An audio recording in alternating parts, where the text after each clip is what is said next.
Esta es una ley muy esperada, lastimosamente, por temas que se generaron en el Pleno. Se postergó el debate de esta ley en varias ocasiones, pero es una ley muy importante y trascendente. Quiero solicitar a Secretaría la presentación en las pantallas de la exposición. Señor presidente, queridos colegas, esta es una ley para salvar vidas. Y hemos recibido los aportes de muchos de ustedes, en donde tratamos los problemas o los riesgos que se generaban en sus cantones, en sus comunidades, en sus provincias. Así que agradezco esa predisposición permanente de colaborar en la construcción, en este caso, de la Ley Orgánica de Gestión de Riesgos y Desastres. En la siguiente lámina ustedes se encontrarán con las siguientes noticias. Ecuador enfrenta los desastres naturales sin una ley de gestión de riesgos. Ecuador, entre los países menos preparados para enfrentar desastres naturales y cambios climáticos. El socavón de Zaruma se advirtió desde 5 frentes. Investigaciones y reconstrucción siguen pendientes a 6 años del terremoto. 804 familias quedaron afectadas por sismos en Esmeraldas. La mayor parte de los daños se reportan en zonas consideradas de riesgos. Familias afectadas en el Carchi por sismo siguen durmiendo en carpas. Aluviones en el barrio La Gasca dejan fallecidos en el norte de Quito. Estas son las noticias que lastimosamente recibimos de la situación que está viviendo el país por no contar con una ley de gestión de riesgos y desastres. Había manifestado, señor presidente y estimados colegas, que esta ley es una ley para salvar vidas. Hay que lograr identificación de albergues, prevención de desastres, mecanismos de coordinación entre las diferentes instituciones, una atención oportuna a las víctimas de estos desastres, desarrollar capacidades de respuesta y de reparación.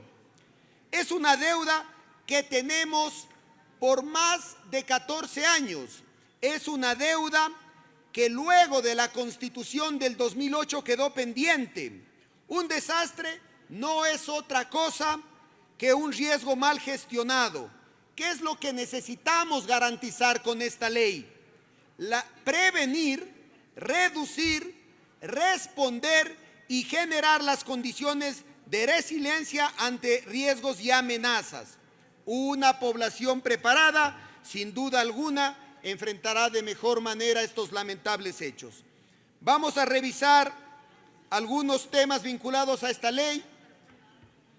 El 11 de junio del 2021 la Comisión aprueba su plan de trabajo y le da prioridad a la Ley de Gestión de Riesgos.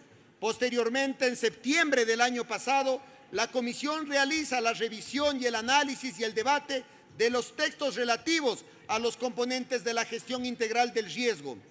En agosto del año pasado, la Comisión aprueba la unificación de los proyectos que fueron tratados en 16 sesiones ordinarias y en más de 20 mesas técnicas de trabajo. Aquí una pequeña aclaración, estimados colegas. Si bien es cierto, se unifican 4 proyectos de ley, posteriormente a la aprobación del informe, se recibió el proyecto de ley del asambleísta Marcos Molina, que está vinculado a esta ley, pero que será incorporado y procesado para el segundo debate. Insisto, porque fue recibido posterior a la revisión o la aprobación del informe de esta ley. Hemos recibido al director de Servicio Nacional de Gestión de Riesgos, y aquí hay que reconocer, porque hay instituciones públicas que con mucha dificultad se han sumado a las mesas de trabajo en las distintas leyes. En esta ocasión hay que reconocer que el Servicio de Gestión de Riesgos tuvo una participación activa en el procesamiento de esta ley. Recibimos al presidente de la Asociación de Profesionales de Gestión de Riesgos, recibimos también al director de Gestión de Riesgos del GAD de Riobamba, al director ejecutivo del Consejo de Participación Ciudadana del GAD de Cuenca, al director de gestión de riesgos de EMAPAR. Hemos recibido en Comisión General a varios asambleístas que tenían un interés particular en esta ley. Recibimos a especialistas de prevención de gestión de riesgos, a los colectivos de profesionales, a docentes investigadores, y hay que reconocer el apoyo que recibimos del Programa Nacional de las Naciones Unidas para el Desarrollo y la participación activa de Nuri Bermúdez y Carolina Portalupi. Estimados colegas, tenemos 4 ejes que vamos a tratar. El primer eje habla sobre la regulación de la gestión integral del riesgo de desastres con todos sus componentes en este cuerpo legal. En el segundo eje, la regulación del Sistema Nacional Descentralizado de Gestión de Riesgos y los procesos de reducción, respuesta y recuperación ante las emergencias, desastres y catástrofes. También en esta ley incorporamos mecanismos para promover la articulación entre todos los niveles de gobierno. El tercer eje habla respecto al desarrollo del principio de descentralización subsidiaria. ¿A qué se refiere? Los GATS deben asumir su responsabilidad constitucional y al mismo tiempo deben contar con el respaldo y rectoría del nivel nacional de gobierno. Y el cuarto eje establece la gobernanza del sistema, crea instrumentos de gestión de riesgo y mecanismos para promover el control del cumplimiento de esta ley. Una ley que no se cumple aporta muy poco para cambiar la realidad de nuestro país y de la realidad que está viviendo el Ecuador en este tema. Hay también que comentarles a ustedes que tenemos que estar dentro del marco de Sendai. Es un mandato. ¿Qué es el marco de Sendai? Documentos internacionales adoptados por los países miembros de las Naciones Unidas, en donde la prioridad 1 es comprender el riesgo de desastres. Todavía no hay una comprensión total de la magnitud de prevenir desastres que posteriormente cuestan vidas. La prioridad 2 es fortalecer la gestión de riesgos de desastres para manejar de menor manera este riesgo. La prioridad 3, invertir en la reducción de riesgos de desastres para la resiliencia. Y el cuarto elemento de prioridad es mejorar la preparación frente a desastres para una respuesta eficaz y para una mejor reconstrucción. Estimados colegas, cuando hay un desastre, uno de los principales elementos con los que nos encontramos es que las instituciones no coordinan entre ellas, es que no se sabe en dónde está la rectoría para generar una articulación y dar una respuesta, atender a los afectados, que no hay presupuestos para estas respuestas y que muchas veces en la etapa de reparación, es decir, reconstrucción, readecuación de lo dañado, de lo afectado, no se realiza avances importantes en este tema. Es decir, personas que perdieron sus casas quedan con sus casas destruidas y no hay un proceso de reconstrucción. Puentes destruidos no son reconstruidos. Vías dañadas no son reparadas. Hemos también planteado, porque les recuerdo a ustedes que hay un gran código orgánico de seguridad integral que esta comisión está planteando, hemos determinado que esta sea una ley independiente y por lo tanto la hemos separado del Código Orgánico de Seguridad Integral. En lo referente al enfoque integral para la reducción del riesgo, me permito comentarles, estimados colegas, que el riesgo de desastres es abordado en la ley de forma sistemática, multisectorial y multidimensional. Tenemos que garantizar 4 elementos: amenazas, vulnerabilidad, exposición y capacidad. No tenemos un sistema que ayude a prevenir los riesgos, que tenga una conducta preventiva y que no se enfoque únicamente en las respuestas. La gestión de riesgos debe estar alineada a la planificación del desarrollo.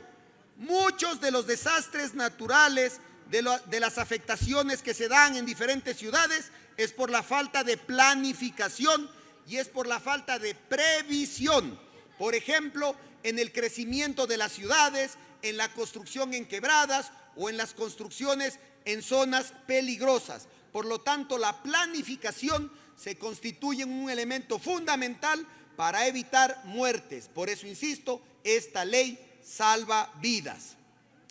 El modelo actual está orientado a dar una respuesta ante los desastres y no está enfocado a reducir la posibilidad de que estos desastres sucedan con medidas preventivas. Aquí se está planteando mecanismos de prevención como por ejemplo la generación de mapas que determinen las susceptibilidades ante cualquier amenaza natural o antrópica, es decir, generada por la presencia del ser humano. Este tema es fundamental, estimados colegas, y es la descentralización subsidiaria. Los GATS deben asumir la responsabilidad constitucional para la gestión y reducción del riesgo.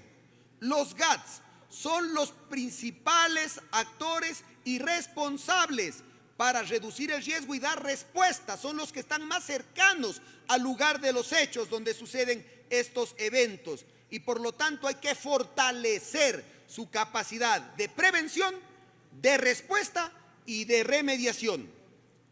Esta descentralización subsidiaria es necesaria porque los primeros en responder a las emergencias son los gobiernos locales. Quien tiene la necesidad del conocimiento son ellos, pero el Estado debe fortalecer sus capacidades porque caso contrario no podemos transferirles una responsabilidad para la cual no van a estar preparados en el futuro. ¿Qué más hacemos? Se norma el funcionamiento del Comité de Operaciones Emergencia de Desastres COED, hoy conocido como COE, y algo importante, la descentralización subsidiaria no implica bajo ningún concepto que el resto de niveles de gobiernos, así como las instituciones con presencia a nivel nacional, como la Policía Nacional, las Fuerzas Armadas, no cumplan su responsabilidad en los casos de emergencias, desastres y catástrofes. Es decir, le estamos dando responsabilidad a los GATS, pero no estamos liberando de responsabilidad a las otras instituciones como la policía, las Fuerzas Armadas y los diferentes ministerios que deben también actuar de manera inmediata frente a estos hechos. Esta es una ley técnica, es una ley extensa. He tratado con la comisión de resumir y plantear aquí los temas más importantes. El cuarto eje es respecto a la gobernanza del sistema. ¿A qué se refiere? Vamos a crear instancias para garantizar que esta ley funcione, que haya el control, que haya el apoyo, que haya la planificación. Se establecen los cuerpos colegiados que permitan la coordinación entre los procesos de reducción, respuesta y recuperación. ¿Cuáles son? Se estructura el Sistema Nacional Descentralizado de Riesgo de Desastres como el ente rector frente a estos hechos. Se crea también el Consejo Nacional de Reducción de Riesgos. Existirá una comisión técnica especializada para la comprensión y conocimiento de riesgos integrada por los organismos técnicos científicos. En esto hay que meter tecnología, hay que meter recursos, hay instituciones que pueden realizar no solo acciones de prevención, sino acciones de previsión. Y para esto necesitamos fortalecer a estas instituciones. Se institucionaliza el COED, lo que actualmente se conoce como el COE, el Comité de Operaciones de Emergencia. Se otorga institucionalidad mínima a las unidades de gestión de riesgos y el cuerpo de voluntarios. Se establece la relación del nivel nacional con el nivel provincial y municipal en materia de gestión de riesgos. Es decir, esta ley promueve la articulación institucional entre todos los involucrados. Instrumentos del sistema. Se establecen instrumentos propios de planificación, Plan Nacional de Análisis y Reducción de Riesgos y Desastres, Plan Nacional de Respuesta a Emergencias, Desastres y Catástrofes y el Plan de Recuperación post-desastres. Muchos territorios que han sido afectados por terremotos, inundaciones y deslaves, luego quedan en el total abandono y nadie se preocupa de dar solución a estos sectores que han sido afectados por estos hechos. Se define criterios para los planes de respuesta de los gobiernos autónomos y descentralizados. Los GATS deben incluir la gestión de riesgos en su planificación. Se crea también la Agencia Nacional de Investigación para la Gestión Integral del Riesgo de Desastres, una agencia que cumplirá un rol vital, insisto, para salvar vidas de ecuatorianos. El proyecto plantea la vinculación de la información del sistema con el Sistema Nacional de Información.